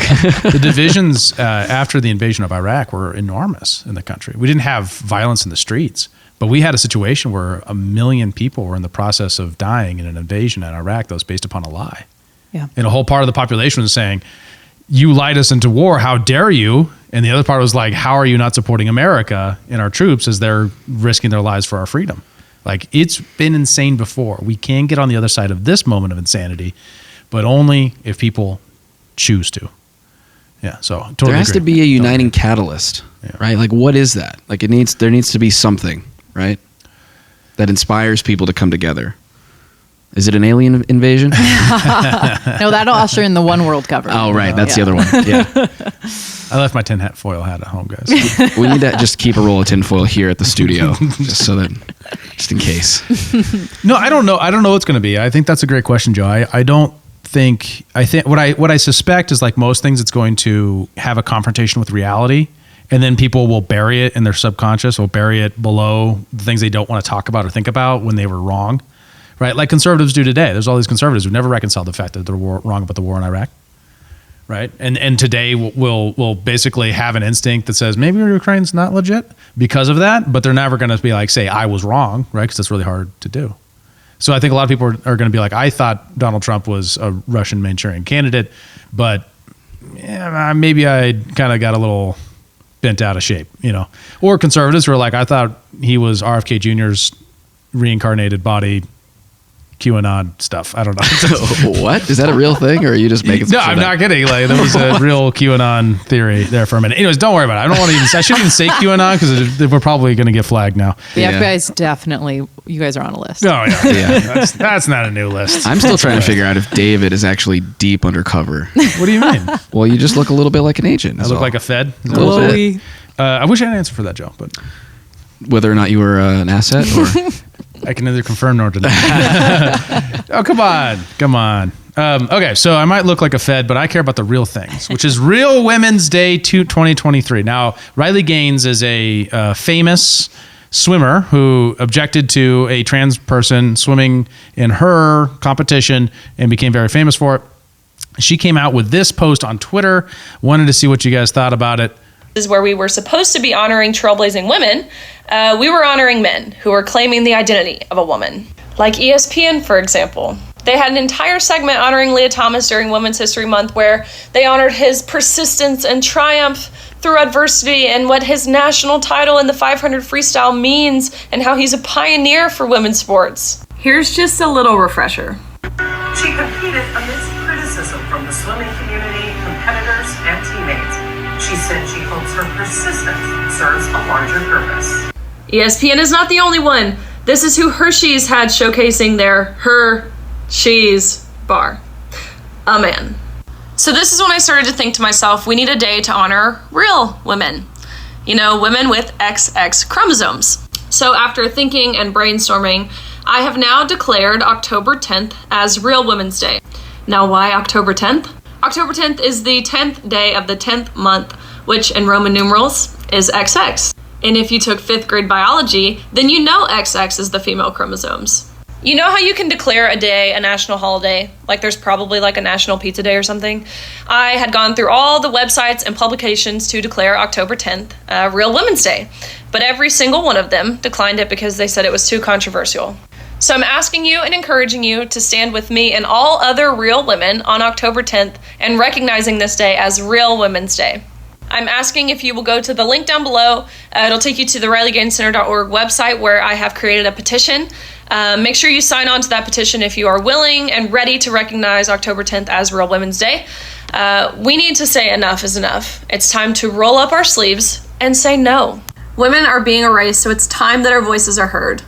Kat, ladies first. I like it. I like it a lot. Yeah? Mm-hmm. How will you be celebrating Real Women's Day? Given I just learned about it. I'm going to brainstorm some ideas. I don't know. I'll have to do some... Cracking open a Bud Light, watch the game. Yeah, right. Yeah. Scratch and get stinky. Maybe mow the yard. Right. Interesting. Interesting all around. Good branding. I think so. I thought it was very clever. Absolutely. I do think we need to take back like our spaces, right? And whether those are physical spaces like locker rooms or they are metaphorical spaces like a holiday to celebrate us. I'm a TERF, right? I think by modern standards, yeah. What's a TERF? You got to define this. A trans exclusionary radical feminist. Whoa. Which I don't actually think Are you not familiar with this term? No, I just playing the audience. Oh, okay. You're taking my role then. Yeah. Okay. Even I knew that. I'm just kidding. Yeah. But I mean, yeah, like good for her. We need more women to stand up because the truth is I think most women feel this way, but they have been cowed into silence, which is ironic. So let's call to arms, ladies. Let's Day. Push back. We need to. And governments around the world are starting. I think this whole spell is being broken. It's probably going to be one of the shortest lived, I don't know, what would you call it? Society-wide psychosis. Mind virus, to use the parlance of our times. Yeah. Right. Moral panic might be another one. There you go. That's good. Yeah. There's lots of different ways to think about it. I think the infectious disease analogies are very interesting when it comes to this. Not because trans people shouldn't have rights and that sort of thing, but rather because the religious dogma in which we approach it seems to pattern most closely to that, and very much closely to moral panic about various different things, whether that's on the right or the left of this issue. Right. What do you think about, because there was a swim meet that was held just for trans individuals, right? Yeah, that's right. So the Swimming World Cup created a separate category. We're all fans of the Swimming World Cup, I would imagine. I watch it every year. Yeah. Avid fan. Sit down with my Pinot Noir and watch the World Cup. Swimming. Did I say that right? I don't drink close wine. Enough. I'm just close enough. So they created a separate category just for trans athletes, with the idea being, if female athletes don't want to have to compete against biological men, trans women, then, they don't have to. Biological women can still compete against each other, and the trans athletes, if they want to compete, they can compete amongst each other. Well, the irony is the whole thing was canceled because nobody signed up for it. Which I think says a lot. It does. Is the population just too small to support it? Is that? I think what's implied is there's probably, and I don't have any data to point to this, right? But I think anecdotally you could conclude that most trans women are competing in against biological women, likely because they couldn't compete against biological men or perform as well against biological men. So they've viewed this as a loophole. And then when they're offered to compete against people that are biologically similar to them, they opt not to. So maybe that's a cynical take. If you would have been the only one to show up, would they just give you the gold medal? There's the real loophole. There you go. Create your own category for yourself and show up and you win. That is the 2023 version of the participation trophy. Right. Yes. I don't think it's a cynical take. I think there's probably some truth to it. Yeah. Myself. Yeah, and it became a wider experiment, social experiment into trans-specific, leagues and how that would play out. I'd very much like to see how that shakes. Right.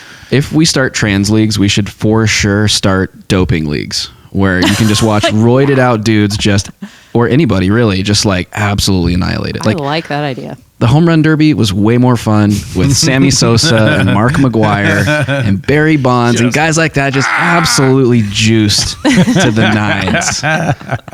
It's entertaining, and if they want to do it, they should. That's long been the economist's response to the problem of sports drugs has been to have a league where it's legal and a non-legal. That way, it's very clear which is which. Right. A great one, if you want a great example, is watch Brazilian Jiu-Jitsu professional matches and watch the UFC and look at the body type differences. It's a very similar sport, both highly anaerobic sports. One includes striking and the other one doesn't. But you'll notice Jiu-Jitsu League, which does not have randomized testing, those guys are enormous and ridiculous looking, right? Where you have a very similar style of athlete in UFC with not them. So we have a very similar thing in combat sports. I mean, if we really want to level the playing field, that's the way to do it, right? The roided people are all operating right from this. No one has an advantage over anyone else by taking a performance enhancing drug if they're all taking a performance enhancing drug. And for the trans league, you're biologically the same, so you don't have a biological advantage over your opponent. I think that's fair. Completely. And eventually, when we have these transhuman characteristics cyborg legs and arms and stuff, and you can throw a fastball at 200 miles an hour, we'll have to have a league for that. Totally. A cyborg lead. I'm looking forward to the cyborg league. Right? Yeah. The future is bright. You just gotta shift the frame a little. Not if Lindsay Graham has his way, as he gives every single neocon stereotype cliche in less than a minute. Go. Have you asked Donald Trump, your friend, to come out and publicly support more aid to Ukraine and to push some of these skeptical members of the Republican conference? I'll leave it up to him to what to do, but he wanted to get out of Afghanistan. Well, Vladimir Putin has been praising him for his comments about Russia and Ukraine. Here's what I'll say about President Trump. He did not pull the plug on Afghanistan, even though he wanted to. The biggest mistake we made since the war on terror is withdrawing from Afghanistan. To President Trump and anybody else, if we pull the plug on Ukraine, that's 10 times worse than Afghanistan. There goes Taiwan. To stop funding Ukraine is a death sentence for Taiwan. Putin will keep going. You missed all of World War II if you don't know how this movie ends. To the Republicans who say Ukraine doesn't matter to us, you're wrong. Respectfully, you're wrong. The war gets bigger, not smaller. There goes Taiwan. If Ukraine can beat Russia, China's less likely to invade Taiwan, and Putin gets stopped. Every single cliche. Isn't that amazing? You got to applaud him for it. We should do a little counter. Ding, ding. Okay. Yeah. He's limbering up, folks. So, what's wrong with that, Joe? Oh no, this is your home run derby, bro. You've been taking your performance enhancing drugs. You're ready to go. Send it. Okay. So first up, withdrawing from Afghanistan was not something that Trump didn't do. He set a timeline specifically to do it. In fact, one of the reasons why it was such a disaster is we didn't pull out then. We had to pull out on the anniversary of 9/11 so that Joe Biden can claim victory on it. He is completely rewriting the historical record, and that is embarrassing for a senator to do. How dare he? How dare he say, oh, that was the worst decision we could have made on the war on terror? We spent 20 years there. We spent decades in Iraq spilling out, veteran blood and our treasure while he got rich off of dollars from Northrop Grumman. And he's over here saying this was the biggest mistake ever. No, this was the biggest mistake, was voting to get into that situation in the first place. His decision, his leadership did that. And then he's over here saying, well, the biggest mistake was getting out. Just because the pullout was terrible? The pullout was terrible because the generals decided not to implement the president's plan. Was that done intentionally? How are we a republic if the generals don't do what the civilian government says they should? We actually know from quotes from people who've left the State Department that the generals were actively lying to the president about troop movements and troop presences. That's crazy. And this guy's over here blaming it's this confusion of macro strategy with something that's like a meme on the ground. The meme on the ground is that the Afghanistan withdrawal was bad, and it was. The pullout was terrible. It was terribly executed. But that doesn't mean that the grand strategy was wrong, aka pulling out is what we absolutely needed to do. We'd been there for 20 years. And and obviously we hadn't made a lick of difference because after 20 years of investment in trying, as soon as we pulled out, the Taliban took back over. Then to say that, what we should have done is just stay there forever. Is that your plan? How many American vets have to die for him to feel like it was long enough? It's so upsetting. You asked the question, Joe, and I lost what you said, buddy. I'm sorry. Don't worry about it. I think you answered it. Oh, man, it's the fact that Face the Nation couldn't push back with a, hey, wait a minute, wasn't the timeline established by Donald Trump is embarrassing. It's embarrassing. I also think that the results in Afghanistan and the way the country folded, right, as soon as our presence was gone, the same thing will happen in Ukraine. Those things are inevitable, and I think that they speak to why we shouldn't get in these situations in the first place. If your foreign policy relies on you growing giant deficits to fund a war machine that has to manage foreign countries and pay their bleeping pensions, that policy is going to fail. That's not going to work. That's not a long-term strategy. I don't think we should be involved in Ukraine. We're in it now. We're heading towards World War III, which is terrifying. And I think most people are so naive, they don't even realize how scared they should be. And if we leave, there is not an option at this point. We've pinned ourselves into a situation where there's not an option where it doesn't end in some sort of calamity, right? If we keep going, it's going to keep escalating. We're going to be in direct conflict with Russia. That's terrifying and could lead to nuclear war. If we leave tomorrow, Ukraine's going to crumble and fall. It's going to be a huge embarrassment to the United States, and it's probably going to affect our reputation and foreign policy and maybe national security for decades to come. I take that over World War III, but there is no good solution to this. And that doesn't mean you dig in and you just keep going down the road that's bad. That means we should have learned our lesson from Iraq and Afghanistan and not intervened in these conflicts that go back so much farther than even these predate the history of the United States, really. When Ukraine was the Polish-Lithuanian, a part of the Polish-Lithuanian Empire, they were fighting with what was Russia, right? These are bloodlands that are not going to be healed by more missiles from the United States. Additionally, we can absolutely get out of this with a peace deal. The American president has repeatedly said he's not going to go get for any deal that doesn't return all of the Donbass, a Russian majority speaking place that has tried to leave Ukraine for a decade unless the Donbass is controlled by Kyiv. Who cares if the Donbass is controlled by Kyiv? Yeah. That's crazy. And then saying that the entire world's safety from nuclear annihilation should be dependent upon that question is a crazy person's point of view on this, unless you're trying to hide something. Unless you're trying to do this so you can get reelected. Unless what you're trying to do is reinforce at the consequence of thousands of lives the U.S. hegemonic order at all costs. rather than peace and prosperity and individual people being able to make a life in the country of Ukraine. Second to that, his whole theory on Taiwan is absolutely insane. Taiwan's deal with America since the 1970s was that we will remain neutral on their relationship with Taiwan and not recognize nor do anything with Taiwan. We can trade with them, we can do all these things, but we're just not going to say they're part of China or not. As long as China is peaceful, that is our position. So we hold the cards in that relationship. Because we say as long as your integration with them is at voluntary by the Taiwanese, we don't play a role. We'll stay back. And so far that has been the deal. This guy is using Ukrainian bodies to justify some other situation in which he was trying to get us into another war with China so we can have a two-fronted war against what he wants. Rather than, especially given the fact that it is his foreign policy with Russia that has driven Russia into China's arms as it is and created the conditions with which they are tighter. And then he goes around and says like, oh, we can't do this because Taiwan will come next, as if that has anything to do with one another. If we did peace in Ukraine and then went to China and said, hey, our deal continues, as long as you don't use military force to integrate Taiwan, we won't do anything. We're gonna stay out of it. But as soon as you use military force, as the deal has been since the 1970s, then we might. Watch out. Not only that, we can't keep them from Taiwan. Like you said, this is a thing with trade-offs that don't win. Every single simulation from the RAND Corporation, literally a CIA-funded outfit, says that we will lose the entirety of the Pacific Fleet if we try to keep China from Taiwan. Because it's 30 miles off the border in an island.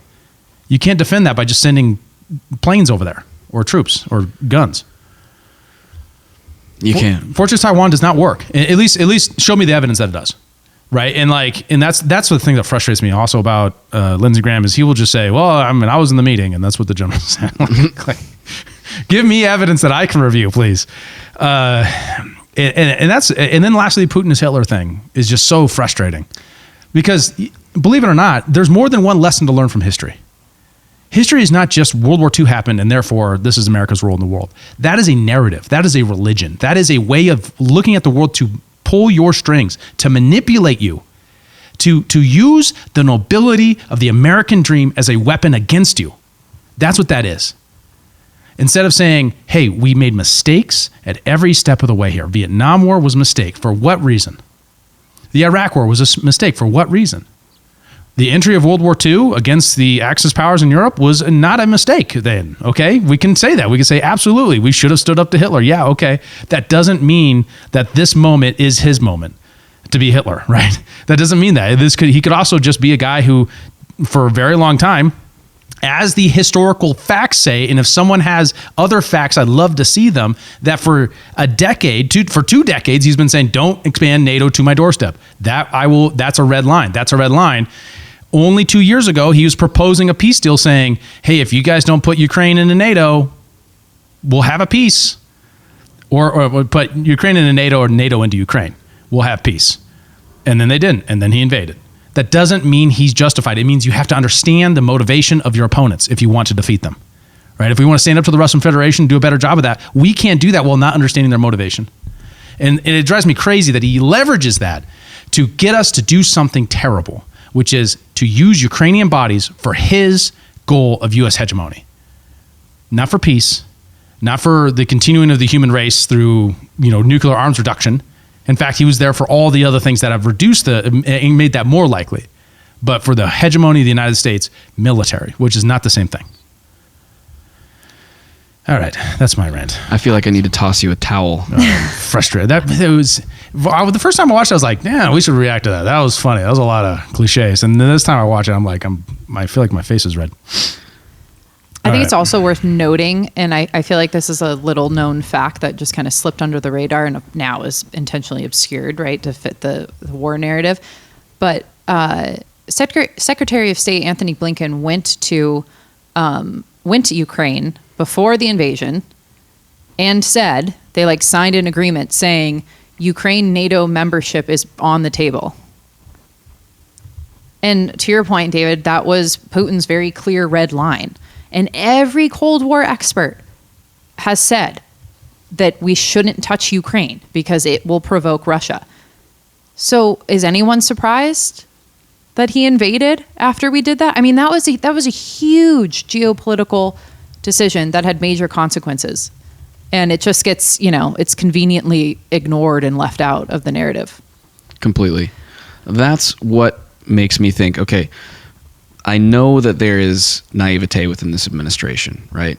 To a large degree, they're, like we've said before, they're campaign people that got put into cabinet positions who are maybe, batting above their league, right? But you can only blame ignorance so much before you have to say, okay, are they actually just deliberately doing really dumb things aggressively? And maybe that's the case here. I don't know. The only reason you would ever believe that is if you were propagandized by Russia. Talk about America's role in the world. The continued funding and assistance for Ukraine is now a point of contention on Capitol Hill. How do you think Vladimir Putin is eyeing the growing political divide over the Ukraine issue in this country?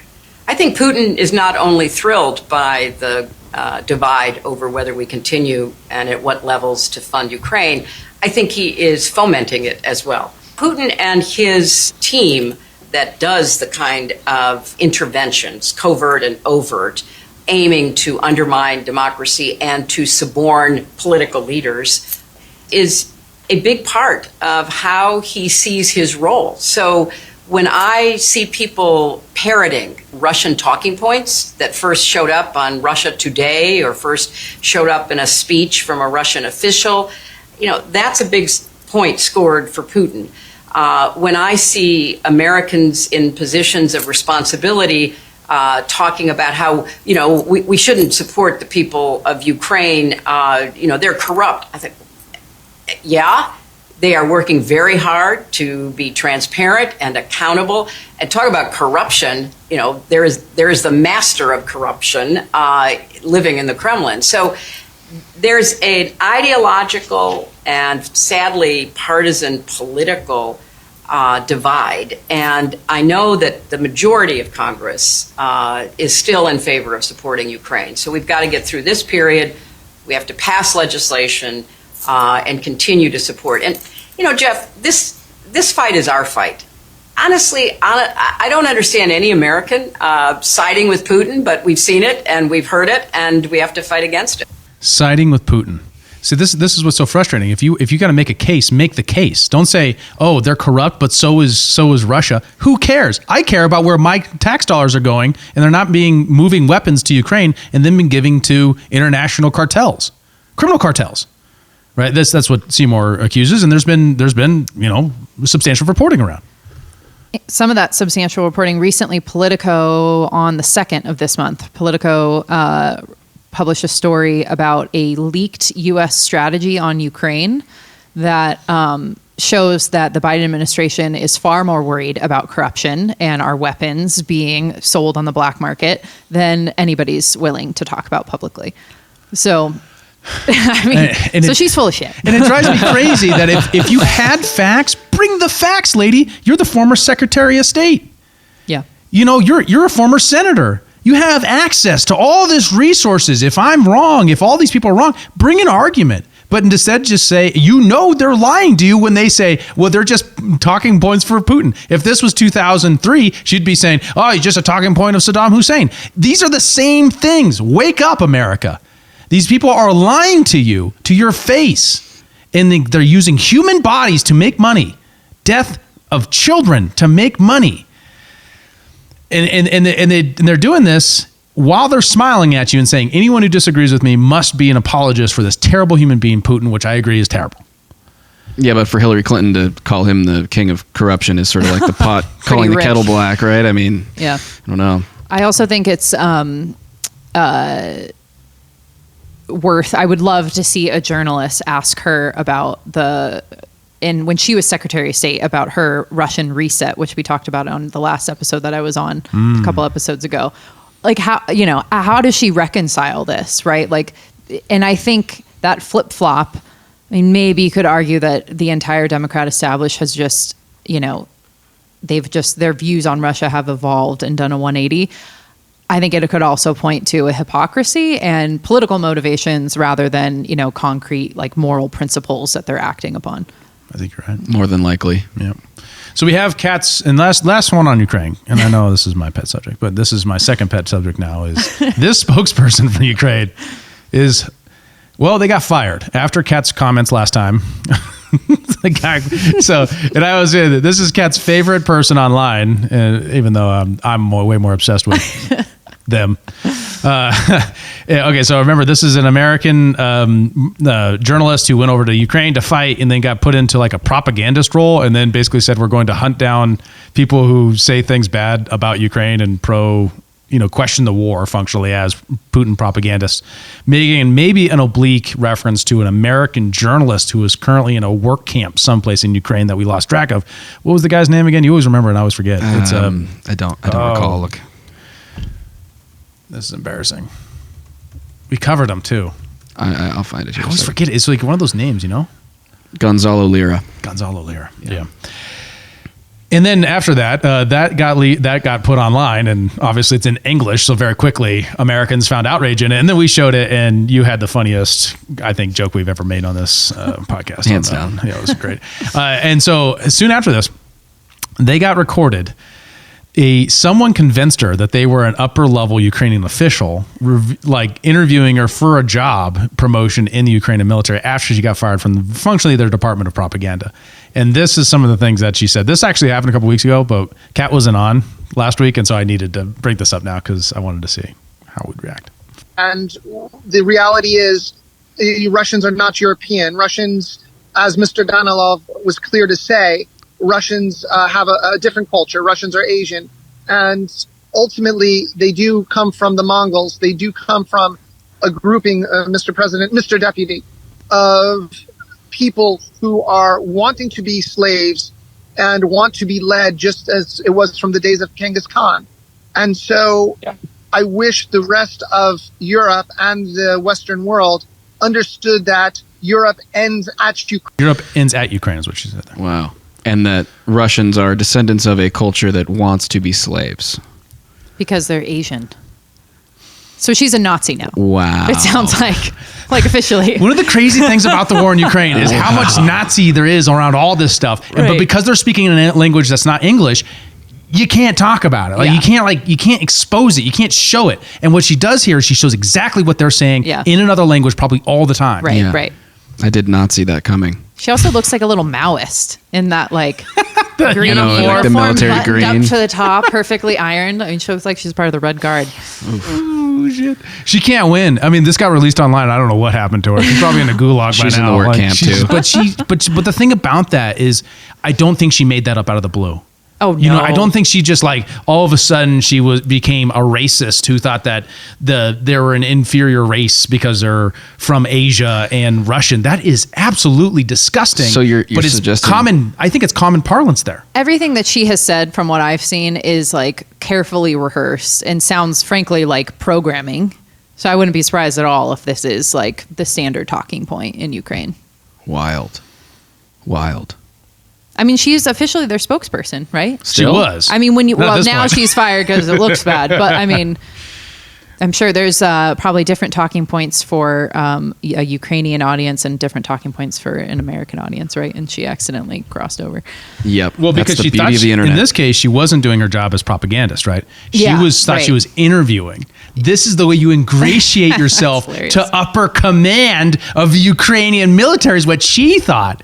I don't think she's a dummy. I mean, she obviously missed some things, but why would she think that? And if you can't answer that question with perhaps Ukraine has some politics that are very different from the Western liberal tradition that we have in America, and they're still very much on the race thing. And then if you question that, you might start questioning why we are defending one Nazi, totalitarian, non-democratic regime from another. Yeah. But you can't do that because that would question the machine. All right, last of our quick reaction stuff. And this is just to end it on a brighter note. Oh man, this is Instagram. I can't blow this up, can I?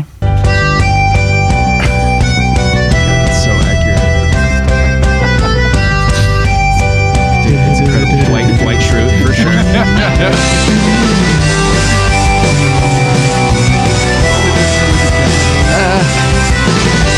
Oh my God. He looks like an actor. What actor is that he looks like? You know what? For some reason, I'm getting